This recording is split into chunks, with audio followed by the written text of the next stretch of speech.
What's the deal? What's the deal, family? Welcome back to Rise React. You dig what I'm saying? Before we get into the video, make sure y'all like, subscribe, do all the good stuff. Y'all know the protocol. So, today we're gonna be reviewing, reacting to this video in which I believe it's like convicted convicts end up getting out because they was innocent the whole time. You know what I'm saying? So I imagine this is going to be good as hell. And honestly, pretty sad. I really expect for this to be a sad video.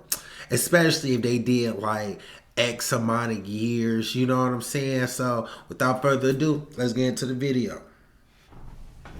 First case is a wild one. Richard Jones spent 17 years in jail for a robbery he didn't commit. However, every eyewitness to the crime confirmed him as the suspect. So, the question is, how can Jones be innocent if everyone saw him do it? Well, pay close attention. 17 years, fam? 17 years? Because there's more to this mystery than first meets the eye. Nearly 20 years ago, Jones was charged with aggravated robbery in Kansas City, Kansas, after being accused of trying to steal a purse in a parking lot. Jones had provided an alibi and no... Even if it was a purse, 17 years? I'm not saying that that's cool, man. Somebody done snatched a chain from my mama before. I personally want them in the dirt. But even if they did get caught, 17 years? Come on, man.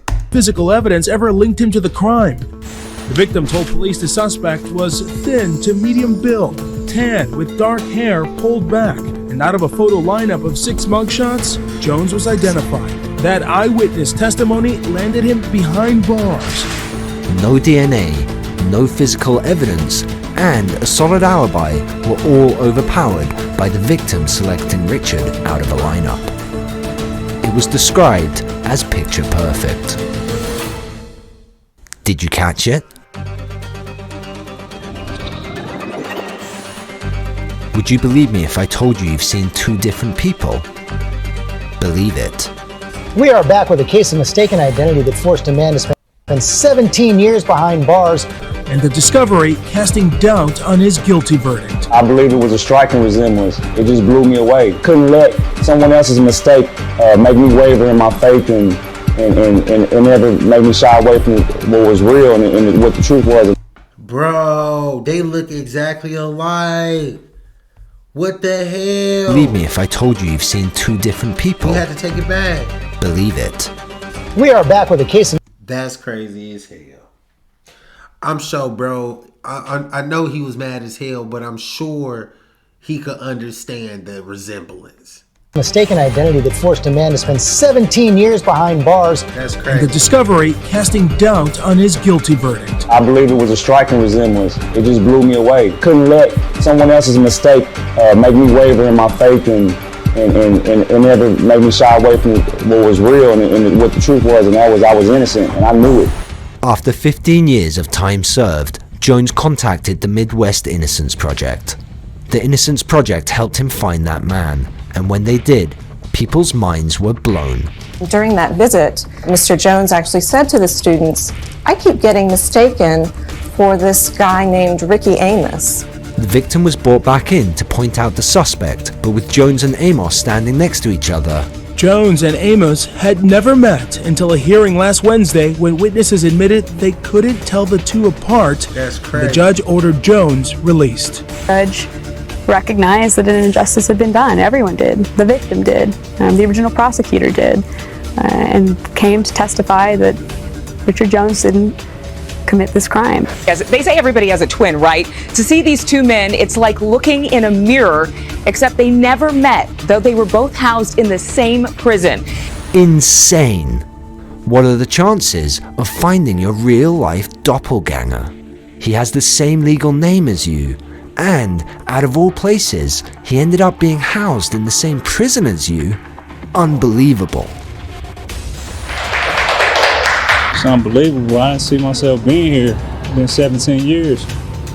You know, something I didn't do, but I'm thankful. I'm blessed. I'm definitely built for the challenge, you know, just living my life, starting over and just doing it. Bro, how the hell did he get 17 years for a purse snatching case, bro?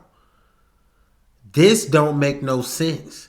They was just trying to fry him. I can understand a 2-3 year type of thing. 17 years, that's almost 2 decades, bro. Damn. Right this time. Can't even imagine it. Spending more than 4 decades in prison as an innocent person convicted of a triple homicide. But for one Missouri man, that has been his reality. When he entered prison, he could walk. He now relies on a wheelchair. Had absolutely nothing to do with these murders. Monday, a judge in Florida posthumously exonerated 4 black men known as the Groveland Four. Still in disbelief. This is the moment that he thought might never come for the man at the center of one of the longest wrongful conviction cases in U.S. history. 43 years. 43 years. 43 years. Kevin Strickland has waited 43 years for this day. So I'm not angry. I'm disgusted. Dreams broken and moments stolen. Prosecutors turned defenders. Corruption seeping from the highest level. What the hell? This next case doesn't only break historical records, but will break your hearts as well. Kevin Strickland, now 63, was incarcerated in 1979. At 22 years of age, the state of Missouri charged him with first and second degree murder in a brutal triple homicide. Kevin pleaded his innocence from the beginning, but with an all-white jury, not even 2 direct statements clearing his name was enough. Strickland even remained in prison while 2 of the 4 actual shooters, Vincent Bell and Kilm Adkins, admitted under oath Strickland had nothing to do with the murders. The manipulation in this case is evident from the very beginning. Many times over the 43 years, Kevin Strickland was denied retrial, which seems like a common pattern in these cases, but this is where the unheard of came into play. No, I didn't think this day was going to come. I mean, not before I got this legal team, I didn't. Jackson County Prosecutor Gene Peters Baker led the team who worked to free Strickland alongside the Midwest Innocence Project. In 2015, an email was received by the prosecution. The most important piece of evidence was a recantation of a witness. She has since died, but she really did a good job documenting her recantation, so we believe it to be a very credible recantation. It changed her view on the entire case. Let's just call it what it is. This is wrong. And everyone that works in this system must find a way to do the right thing now. The right thing is getting Mr. Strickland out. Even with all the evidence, her first attempts to free Strickland failed. I guess it's not easy when you're fighting against the same people who helped you put him there in the first place. Incredibly difficult this process is. Even when the prosecutor is on your side, it took months and months for Mr. Strickland to come home. And he's still going to come home to a system that will not provide him any compensation for the 43 years that he's lost. Bro, get the hell out of here, bro. Get the hell out of here, bro. So this man been gone. First off, 17 years is a long ass time. This man's been gone for 43 years. And he ain't coming out to no money. He ain't coming out to nothing. Bro, what the hell is wrong with America, bro? Bro, this is sad as hell. That's not justice. They did eventually get there, obviously. And with freedom at his fingertips, he just wanted to do one thing. Well, I mean, I hate people to hear a 62-year-old man say this, but I'm a mama's boy, and I got to go see mama. I got to go hold mama's hand, yeah.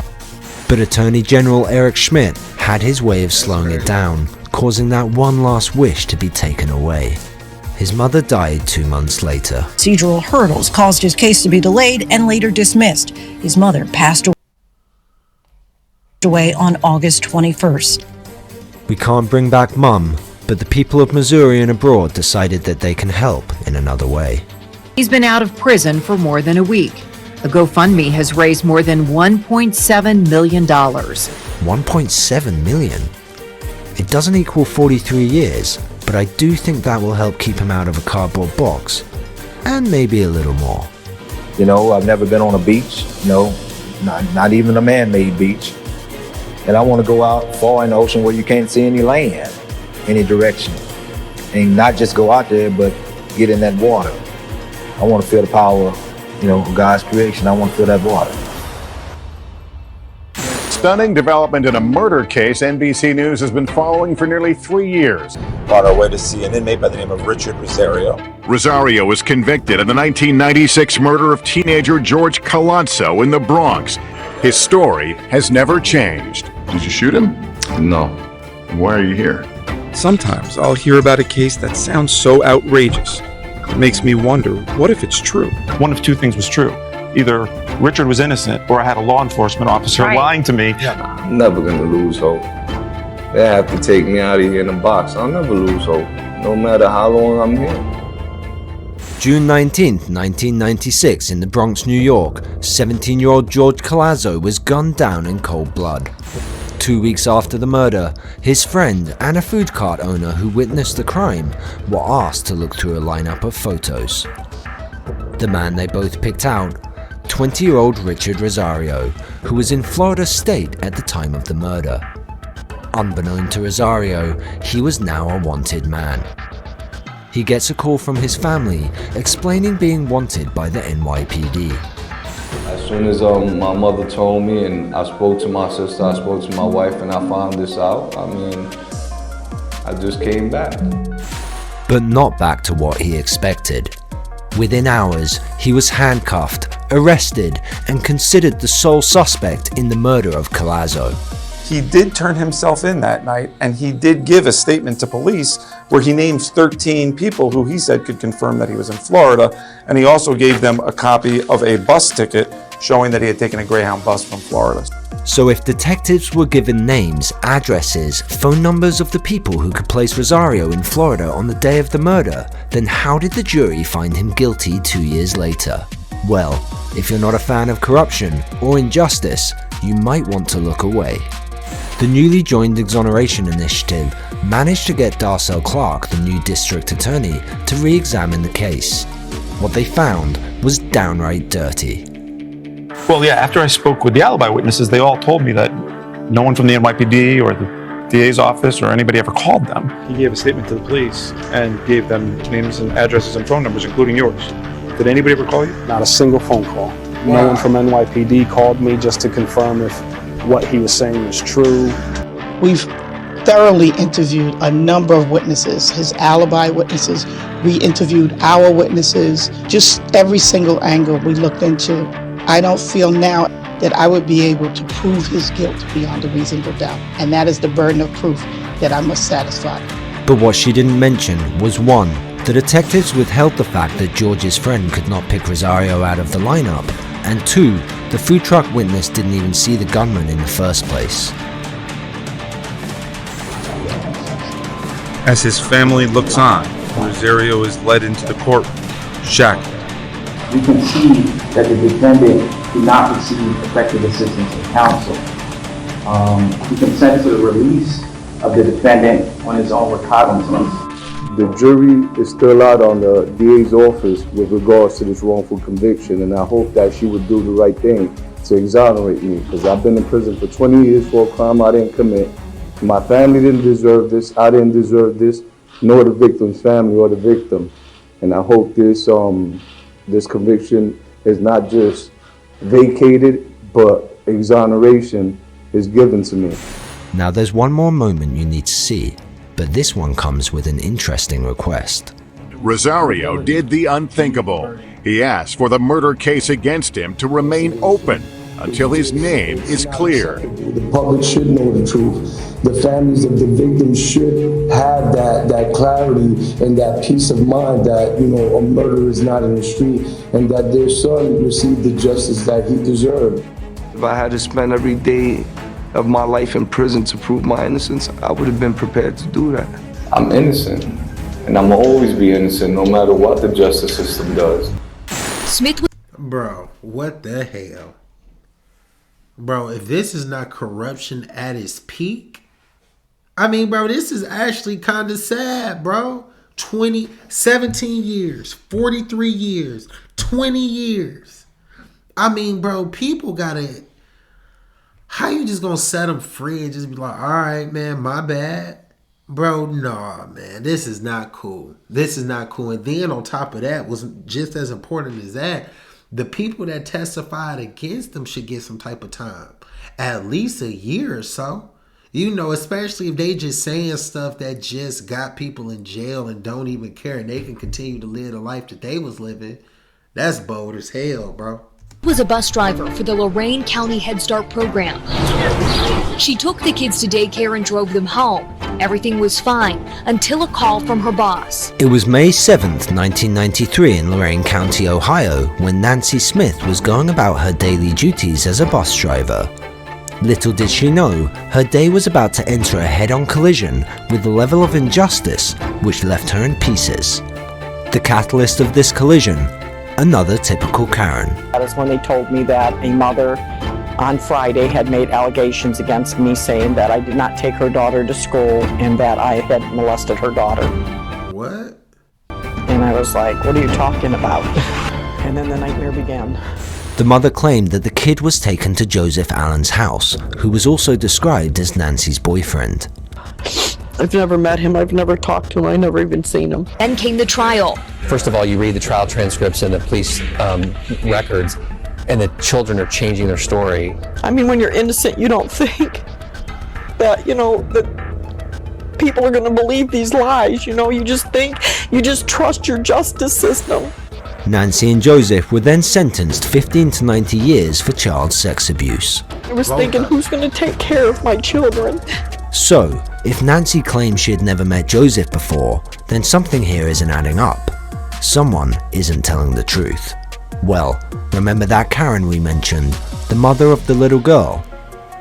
Meet Margaret Grodin. How was school today? And she goes, well, we didn't go to school today. We went over Joseph's house to play games. And then I knew something was wrong right away. That was Margaret getting interviewed by local news stations.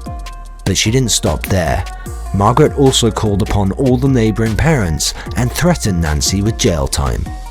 She also went as far as going to the mayor of the city, pleading for Nancy's arrest. The motivation here? Financial. What? And to solidify her investment, she stooped even lower. I've actually never seen anything like that in my entire life, where the parents and the officers are telling them who to pick. We can see the parents and police officers pointing specifically at Joseph in the lineup, indicating to and leading the child witness with their selection. Your stomach will drop as we reveal there's no line these people weren't willing to cross. It's sort of sick to say, but people, it appears, were making these allegations for monetary gain. The bus company was sued and the parents received millions of dollars. So, case closed, right? Another unjust conviction that ruins an innocent woman's life? Not quite. But I'll tell you one thing, I never gave up on hope. Never. In 2009, she appeared before Lorain County Common Pleas Judge James Burge. It was a judge with fair morals and, believe it or not, a technicality issue. As the original paper convicting her wasn't filled out properly. So this was really just a technicality. Judge Burge did something unexpected. He overturned the conviction. Earlier this year, Nancy's dreams of clemency came true. Judge Burge said, "Stay free." Nancy Smith broke down after court. Horrible. It's the worst feeling that you could ever have. To think that people would think that of you. Until you've been in my shoes, nobody can understand the pain that this has caused me and my family. The raw emotions are clear to see, and who can blame them?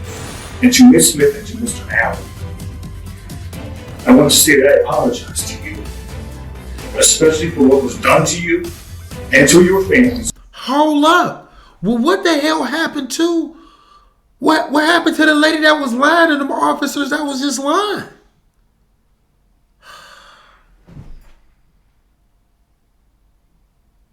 Bro, that was super sad. I'm not gonna lie to you. What happened to the people that lied on them folks? Do they just go off scotch-free? Especially that last case in which the officers and the mom was just pointing. And what was the monetary gain? Oh, actually, they did say that they sued the bus company for millions.